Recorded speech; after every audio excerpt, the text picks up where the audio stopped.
Hi friends, ಪುನರ್ ಕ್ರಿಯೇಷನ್ಸ್ಗೆ ಸ್ವಾಗತ. Last ವಿಡಿಯೋದಲ್ಲಿ ನಾವು ರನ್ನಿಂಗ್ ಸ್ಟಿಚ್ ನೋಡಿದ್ವಿ. ಇವತ್ತಿನ ವಿಡಿಯೋದಲ್ಲಿ ನಾವು ಡಬಲ್ ರನ್ನಿಂಗ್ ಸ್ಟಿಚ್ ನೋಡೋಣ ಬನ್ನಿ. ನಾನಿಲ್ಲಿ ಸೂಜಿಗೆ ದಾರ ಹಾಕಿ ರೆಡಿ ಮಾಡಿದ್ದೀನಿ ಮತ್ತು ಡಬಲ್ ಲೈನ್ ಮಾರ್ಕ್ ಮಾಡ್ಕೊಂಡಿದ್ದೀನಿ. ಇವಾಗ ಸಿಂಗಲ್ ಸ್ಟ್ರೈಟಾಗಿ ಒಂದು ರನ್ನಿಂಗ್ ಸ್ಟಿಚ್ನ ಹಾಕ್ತಾಯಿದ್ದೀನಿ.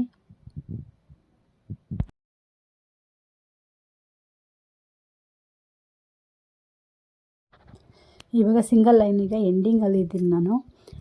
ನೆಕ್ಸ್ಟ್ ಡಬಲ್ ರನ್ನಿಂಗ್ ಸ್ಟಿಚಿಗೆ ಬರೋಣ. ಒಂದಿಲ್ಲಿ ಕಂಪ್ಲೀಟಾಗಿ ಲಾಸ್ಟಲ್ಲಿ ಒಂದು ನಾಟ್ ಹಾಕ್ಬಿಡ್ತೀನಿ. ನಿಧಾನವಾಗಿ ಮಾಡಿ, ಒಂದೊಂದು ಸ್ಟಿಚ್ಚಿಗೂ ಟೈಮ್ ತೊಗೊಂಡು ನಿಧಾನವಾಗಿ ಒಂದೇ ನೇರಕ್ಕೆ ಬರೋ ಥರ ಮಾಡ್ತಾ ಹೋಗಿ.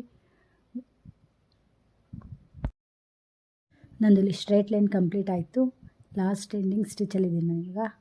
ಫಿನಿಶ್ ಆಯಿತು. ಈ double running stitch single running ಸ್ಟಿಚ್ಗಿಂತ ಹೆಚ್ಚು ಗಟ್ಟಿಯಾಗಿರುತ್ತೆ, ಟೈಟಾಗಿ ಫಿಟ್ಟಾಗಿ ಕೂತ್ಕೊಳ್ಳುತ್ತೆ ಅನ್ನೋ ಕಾರಣಕ್ಕೋಸ್ಕರ ಡಬಲ್ ರನ್ನಿಂಗ್ ಸ್ಟಿಚ್ನ ಬಳಸ್ತಾರೆ. ನೋಡಿ, ಇಲ್ಲಿ ನಾನು ಒಂದೊಂದೇ ಸ್ಟಿಚ್ನ ನಿಧಾನವಾಗಿ ಹಾಕ್ಕೊಳ್ತಾ ಹೋಗ್ತಾ ಇದ್ದೀನಿ.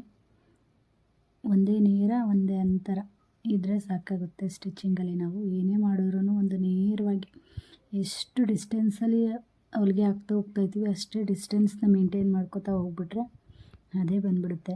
ನಾನು ಇನ್ನೂ ಕಲಿತಾ ಇದ್ದೀನಿ. ನಾನು ಪ್ರಾಕ್ಟೀಸ್ಗೋಸ್ಕರನೇ ವೀಡಿಯೋಸ್ ಎಲ್ಲ ಮಾಡ್ತಾ ಇರೋದು. ನೀವು ನನ್ನ ಜೊತೆ ಪ್ರಾಕ್ಟೀಸ್ ಮಾಡಿ, ವೀಡಿಯೋಸ್ ನೋಡ್ತಾ ಪ್ರಾಕ್ಟೀಸ್ ಮಾಡ್ತಾ ಹೋಗಿ. ನಾನಿಲ್ಲಿ ಒಂದು ತೋರಿಸಿದ್ರೆ ನೀವು ಒಂದು 10 ಪ್ರಾಕ್ಟೀಸ್ ಮಾಡಿ. ನಾನಿಲ್ಲಿ ಬರೀ ಸ್ಟ್ರೈಟ್ ಲೈನ್ ತೋರಿಸಿದ್ದೀನಿ. ನೀವು ಬಾಕ್ಸ್ ಹಾಕ್ಕೊಂಡು ಮಾಡಿ, ಸ್ಟಾರ್ ಹಾಕ್ಕೊಂಡು ಮಾಡಿ.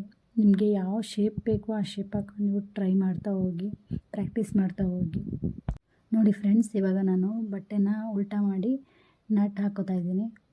ಬಟ್ಟೆನ ಸ್ವಲ್ಪ ತಗೊಂಡು ದಾರ 2 ಸರಿ ಮೇಲಿಂದ ಸೂಜಿ ಮೇಲಿಂದ ತೊಗೊಬಂದು ನೀಟಾಗಿ ಎಳ್ಕೊಂಡು ಲಾಕ್ ಮಾಡ್ತಾಯಿದ್ದೀನಿ. ಒಂದು ನಾಟ್ ಕ್ರಿಯೇಟ್ ಆಗುತ್ತೆ. ನಾನಿಲ್ಲಿ ನಾಟ್ ಹಾಕಿ ದಾರ ಕಟ್ ಮಾಡ್ಕೋತಾ ಇದ್ದೀನಿ. ನೋಡಿ, ಇವಾಗ ಡಬಲ್ ರನ್ನಿಂಗ್ ಸ್ಟಿಚ್ ರೆಡಿಯಾಗಿದೆ. ಡಬಲ್ ರನ್ನಿಂಗ್ ಸ್ಟಿಚ್ ಇದು. ಉಲ್ಟಾ ಮಾಡಿ ಹಿಂದೆಯಿಂದ ತೋರಿಸ್ತೀನಿ ನೋಡಿ ಸ್ಟಿಚ್ ಹೇಗೆ ಬಂದಿದೆ ಅಂತ. ನೋಡಿ, ಚಿಕ್ಕದಾಗಿ ಬಂದಿದೆ ಸ್ಟಿಚ್ಗಳು. ಮುಂದೆ ದೊಡ್ಡದಾಗಿದೆ, ಹಿಂದೆ ಚಿಕ್ಕದಾಗಿದೆ. ನೋಡಿ, ಎಲ್ಲ ಒಂದೇ ಈಕ್ವಲ್ ಆಗಿದೆ. ಇಲ್ಲಿ ಒಂದೇ ಒಂದು ಸ್ಟಿಚ್ ಮಾತ್ರ ಸ್ವಲ್ಪ ದಾರ ಬಿಟ್ಟಿದೆ, ಅದು ನಾನು ತೋರಿಸ್ತಾ ಇದ್ದೀನಿ ನೋಡಿ.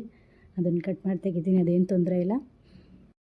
ಓಕೆ ಫ್ರೆಂಡ್ಸ್, ಇವತ್ತಿನ ವಿಡಿಯೋ ನಿಮ್ಗೆ ಇಷ್ಟ ಆಗಿದರೆ, ಹೆಲ್ಪ್ಫುಲ್ ಅನಿಸಿದ್ರೆ ಪುನರ್ ಕ್ರಿಯೇಷನ್ಸ್ ಯೂಟ್ಯೂಬ್ ಚಾನಲ್ನ ಸಬ್ಸ್ಕ್ರೈಬ್ ಮಾಡ್ಕೊಳ್ಳಿ. ಪ್ಲೀಸ್ ಲೈಕ್ ಮಾಡಿ, ಶೇರ್ ಮಾಡಿ, ಸಬ್ಸ್ಕ್ರೈಬ್ ಮಾಡಿ, ಕಮೆಂಟ್ ಮಾಡಿ. ಇನ್ನಷ್ಟು ವೀಡಿಯೋಸ್ಗಳಿಗಾಗಿ ಪುನರ್ ಕ್ರಿಯೇಷನ್ಸ್ನ ಫಾಲೋ ಮಾಡ್ಕೊಳ್ಳಿ. ಬಾಯ್.